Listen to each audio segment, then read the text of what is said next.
മിശിഹായിൽ അനുഗ്രഹീതരായവരെ, ദിവ്യകാരുണ്യ ഈശോ ഈ ദിവസം നിങ്ങളെയും നിങ്ങളുടെ കുടുംബങ്ങളെയും നിങ്ങളുടെ എല്ലാ പ്രവൃത്തികളെയും ഈ ദിവസം സമർത്ഥമായി അനുഗ്രഹിക്കുകയും അവിടുത്തെ കൃപകൾ കൊണ്ടും അനുഗ്രഹങ്ങൾ കൊണ്ടും നിങ്ങളെ ഓരോരുത്തരെയും നിറയ്ക്കുകയും ചെയ്യട്ടെ എന്ന് പ്രത്യേകമായിട്ട് പ്രാർത്ഥിക്കുകയാണ്.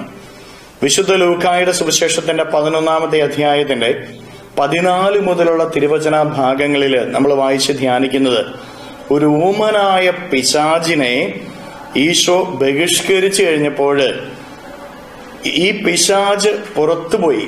ഉടനെ അവിടെ കൂടിയിരുന്നവരൊക്കെ പറയുകയാണ്, ഈശോ പിശാചിനെ ബഹിഷ്കരിക്കുന്നത് ബെൽസെബൂലിനെ കൊണ്ടാണ്. അപ്പൊ ഇങ്ങനെ പല കാര്യങ്ങളും പലരും പറയുമ്പോൾ ഈശോ പറയുകയാണ്, ദൈവകരം കൊണ്ടാണ് ഞാൻ പിശാചികളെ പുറത്താക്കുന്നത്.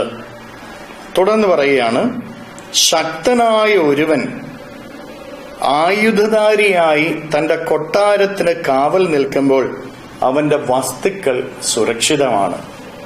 പ്രിയപ്പെട്ടവരെ, ഈശോ പിശാചിനെ പുറത്താക്കിയതിനു ശേഷം പറയുന്ന കാര്യമാണിത്.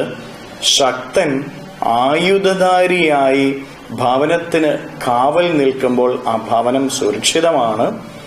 ഈശോ ദൈവകരം കൊണ്ടാണ് പിശാചികളെ പുറത്താക്കുന്നത്. നമ്മുടെ ഓരോരുത്തരുടെയും ജീവിതത്തിന് സംരക്ഷണം നൽകുവാനായിട്ട് ശക്തനാണ് നമ്മുടെ കർത്താവ്. ദൈവത്തിന്റെ കരം ശക്തിയുള്ള കരമാണ്. പിശാചികളുടെ മേല്, ലോകത്തിന്റെ സകല തിന്മകളുടെയും മേല്, സർവ പീഡകളുടെയും മേല് അധികാരമുള്ള കരവും ആ തിന്മകളെയും പിശാചിനെയും പുറത്താക്കാനുള്ള ശക്തിയുള്ള കരവുമാണ് കർത്താവിന്റെ കരമെന്ന് നമ്മൾ ആരും മറന്നുപോകരുത്. കർത്താവിന്റെ കരത്തിന്റെ സംരക്ഷണം നമുക്കും നമ്മുടെ കുടുംബത്തിനും കുടുംബാംഗങ്ങൾക്കും നമ്മുടെ അധ്വാന മേഖലകൾക്കും നമ്മുടെ മക്കൾക്കും ലഭിക്കണം.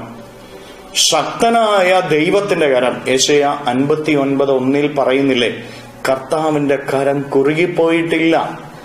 കുറുകിപ്പോകാത്ത ശക്തിയുള്ള കർത്താവിന്റെ കരത്തിന്റെ സംരക്ഷണം നമുക്കും നമ്മുടെ കുടുംബത്തിനും കുടുംബാംഗങ്ങൾക്കും ലഭിച്ചുവെങ്കിൽ മാത്രമേ ഈ ലോകത്തിന്റെ തിന്മകളിൽ നിന്ന് നമ്മൾ സുരക്ഷിതരാകുകയുള്ളൂ. ഈ ലോകത്തിന്റെ പൈശാചിക ബന്ധനങ്ങൾ നമ്മൾ സുരക്ഷിതരാകുകയുള്ളൂ.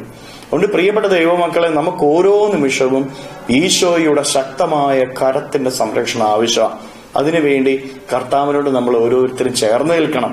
കർത്താവിനെ വിളിക്കണം. കർത്താവിന്റെ വചനം പാലിക്കണം. കർത്താവിൽ വിശ്വസിക്കണം. കർത്താവിന്റെ വചനം പാലിച്ച് അവിടുത്തെ വിശ്വസിച്ച് അവിടുത്തോട് ചേർന്ന് നമ്മൾ ജീവിച്ചാൽ അവിടുത്തെ സംരക്ഷണം നമുക്ക് ലഭിക്കും. കരങ്ങൾ യാചനയോടെ പിടിച്ച് നമ്മുടെ ജീവിതത്തിന്റെ ഓരോ കാര്യങ്ങളെയും ഈശോയ്ക്ക് സമർപ്പിച്ചുകൊണ്ട് കർത്താവെ അവിടുത്തെ കരത്തിന്റെ സംരക്ഷണത്തിന് കീഴിൽ എന്നെയും എന്റെ കുടുംബത്തെയും കുടുംബാംഗങ്ങളെയും നിർത്തണമേ എന്ന് അപേക്ഷിച്ചെന്ന് സ്തുതിച്ചേ. ഹല്ലേലൂയ.